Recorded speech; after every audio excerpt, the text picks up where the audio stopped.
بسم اللہ الرحمن الرحیم۔ اللہ کے نام کے ساتھ شروع جو بڑا مہربان اور نہایت رحم فرمانے والا ہے۔ حضرت سیدنا ابو ہریرہ رضی اللہ تعالیٰ عنہ بیان کرتے ہیں کہ حضور نبی اکرم صلی اللہ علیہ وسلم جب نماز فجر سے فارغ ہوتے تو فرماتے، کیا تم میں سے کسی نے رات کو کوئی خواب دیکھا ہے؟ میرے بعد نبوت میں کچھ باقی نہ رہے گا، صرف اچھے خواب ہی رہ جائیں گے۔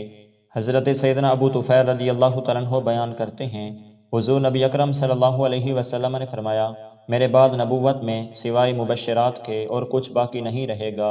کسی نے کہا، اے اللہ تعالیٰ کے رسول، یہ خوشخبریاں کیا ہیں؟ آپ صلی اللہ علیہ وسلم نے فرمایا، اچھے خواب۔ حضرت سیدنا ابو رضی رضی اللہ تعالیٰ عنہ بیان کرتے ہیں کہ حضور نبی اکرم صلی اللہ علیہ وسلم نے فرمایا، خواب پرندے کے پاؤں کے ساتھ لٹکا دیا گیا ہے، یہ اس وقت تک ہے جب تک کہ اس کی تعبیر نہ کر دی جائے۔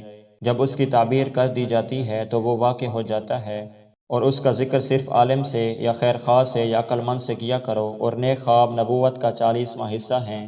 حضرت سیدنا جابر بن عبداللہ رضی اللہ تعالیٰ عنہما بیان کرتے ہیں کہ حضور نبی اکرم صلی اللہ علیہ وسلم نے فرمایا، مومن آدمی کا خواب نبوت کا حصہ ہے۔ حضرت سیدنا عبادہ بن صامت رضی اللہ تعالیٰ عنہ بیان کرتے ہیں کہ حضور نبی اکرم صلی اللہ علیہ وسلم نے فرمایا، مومن کا خواب نبوت کا 46واں حصہ ہے۔